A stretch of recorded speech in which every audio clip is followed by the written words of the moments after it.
Well, it's that time of the week again. The Grandmaster is back, and this one's kind of tough, but really only because of the boss room. So I'm going to walk you through a few tips for how to play the Grandmaster and how to win using a budget build, which means we're only using seasonal stuff or stuff you get through random drops, just like things that are really accessible that only like the most brokest of Guardians would have.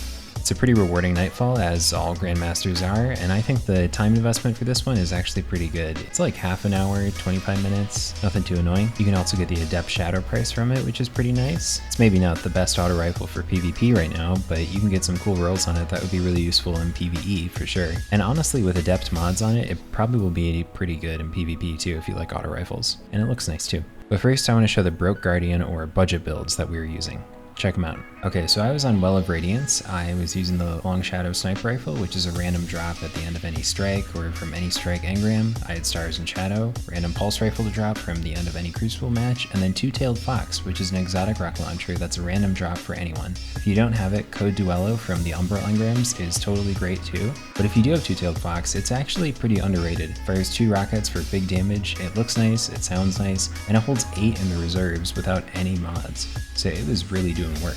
As for my armor mods, I just had ammo finders for my heavy and my special, and high energy fire, which is a charged light mod that anyone has that buffs damage. I had the Aeon Soul gauntlets. You should definitely farm these out from a solo lost sector if you don't have one. They're extremely good because you generate heavy ammo anytime you finish a champion. And then I had anti-barrier sniper and unstoppable pulse rifle on these arms. Really, don't sleep on these. They're one of the best PvE exotics in the whole game right now. On my robes, I just had a sniper rifle reserves and solar damage resist, which is really important.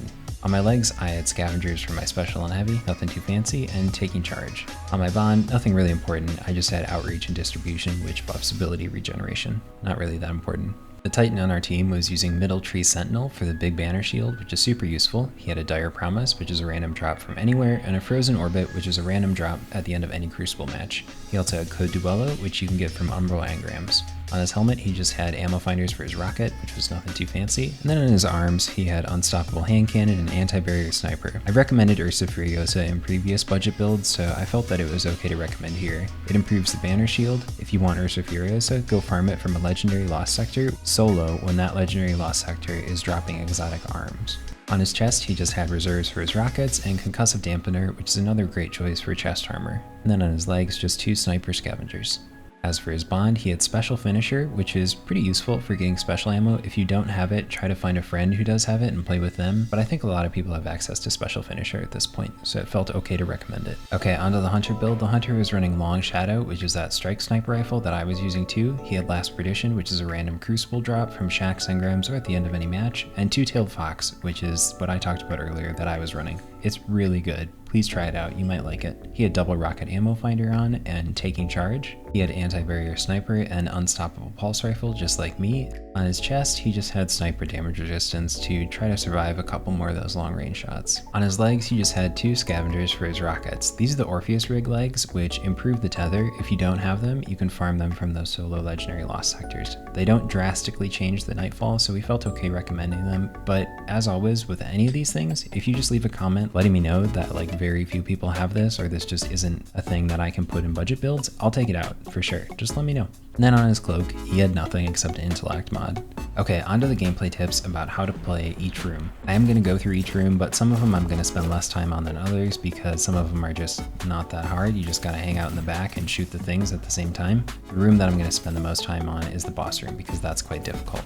In this beginning room, as you can see, we're just taking one champion at a time, stunning it, never peeking it when it's shooting at us, and just hanging out in the back.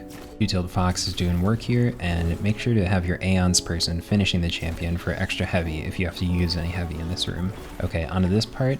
Watch out for the Thresher. It's great at dodging rockets, and Two-Tailed Fox does not track it. But once it pauses over here, you can shoot the Thresher, and that will kill it. You definitely need to kill this because it will destroy you. Then just hang out in the back and team shoot enemies together. They're going to take quite a bit of ammo, so try to just use your primary ammo rather than using up too much special. But if you need to, blow a rocket, who cares? Once you kill this champion and enough of the ads, then the ball is going to spawn and you are going to pick it up, and then you're going to walk down here and shoot these war beasts. A barrier champion is going to spawn in front of you. Try to finish the war beasts if you need to. Back up because the barrier champion is going to fire slow rockets at you, or its electric charge rifle that's going to destroy you very quickly, and then just take it out at a distance with your team. There's going to be a Thresher to your right and you have to kill that too. Later on, there's an unstoppable champion in that area. Just hang out in the back and stun it with your team. Kill smaller ads first because they're going to push you probably harder than the unstoppable is, because you can always just stun an unstoppable and just let it hang out while you work on other ads. Now in this area, as you can see, we're clearing out the threshers, which are standing still, which is nice, before we move on to the next area. We're going to jump up on the left here, place a Titan wall, and then focus everything we have on the barrier Colossus. Your Titan should pop banner shield here if they have it, and just try to kill this thing before you kill other things. Then maybe take out a couple ads to your right. There's a Scion that's pretty good at sniping, so I would take out that guy on the right. And then after this, you actually don't really have to kill in these ads, and there's no champions, so if you're able, I would just sparrow away from these, unless you're going for like a super high score or something. But if you want to save time like me, I would just hop on your sparrow when nobody's looking and just jet on out. We like to go kind of one at a time, or I'll go invis because we don't want to end up on a Cabal montage of getting collated or something, so I would just recommend going one at a time or going invis. Okay, next section. In this room, there's going to be a tank. You just need to take it slow and hang out in the back of the room and kill it very slowly. Don't ego any rockets. Then there's one unstoppable up here on the left. You can take care of it from quite a ways away. And then there's going to be 2 barriers up on your right. Those are probably the hardest. Just try to peek shoot where you only have one in your gaze at a time. Later on, lead the unstoppables down the ramp way back to where you entered the room and you'll be fine. Again, that room, I could make a long explanation for it, but the real answer is just take it slow and draw the enemies all the way back to where you entered the room. Okay, in this section, there's an unstoppable on the floor. You can just kind of ignore him and stun him once in a while you work on turrets and smaller ads, but if you want to, you can let him get closer to you and then you can perform an Aeon finish in safety and generate more heavy ammo for your team, which they're probably going to need after the last room. You won't get heavy ammo if you're the person who's using the Aeons, but that's okay. You're making heavy ammo for 2 other people, so it's well worth it. Next up, there's 2 barriers. Again, just peek one at a time, and that's going to be the way to go. Always have someone ready with a sniper rifle or a scout rifle or whatever to stun it, and then the others can be doing damage, because you don't want to lose all that progress and all that ammo if you just happen to not have somebody ready with a sniper. It's well worth it to just have somebody hard scope it with a sniper. On the way up to the boss room, I would not even peek the boss at all. He's going to snipe you in the head and kill you in one shot. It's not worth it. Just save your ammo and then run back to this right corner where we are now and kill the thresher that's going to spawn in right away. Then slowly kill the rest of the ads, use your supers, just do not die at the beginning of this room. And obviously don't die entirely, because then it's just a wipe right away. After you pick up the orb, like my teammate did here, it initiates another ad spawn on the other side where you need to dunk the orb. Drop the orb and just deal with the ads. Once you get close enough and kill all the ads, you can have your person dunk the ball in the thing. I'm pretty sure if you drop the orb and it respawns and you pick it back up, you initiate another ad spawn, so I'd probably just like drop it and pick it up and have somebody kind of on orb duty while the others are working on ads. Then after we dunk it, we run far, far away and come back over here because the boss comes down on that side and we want to be in our safety corner right here. After he jumps up on here, we're going to run all the way away or use supers or something to just not get sniped. The ads are going to eventually work their way over here, so you're definitely want to use your heavy ammo and supers to just stay alive. Remember, if you see him targeting you with a sniper, expect to die within 1 second.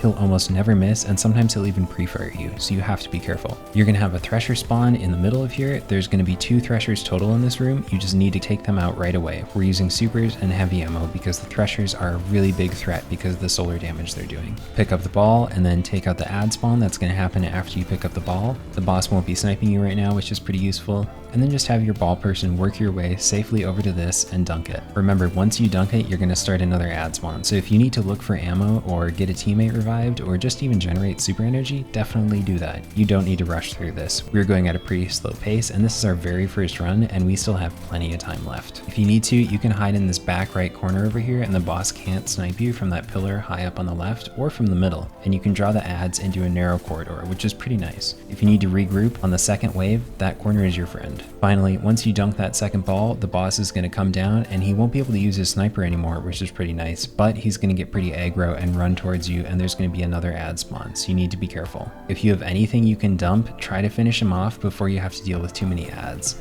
We're just using everything we have at the end here without even focusing on the ads at first because we think we can just take them out, and we were able to just rush through that and avoid the other ads, so it was definitely worth it.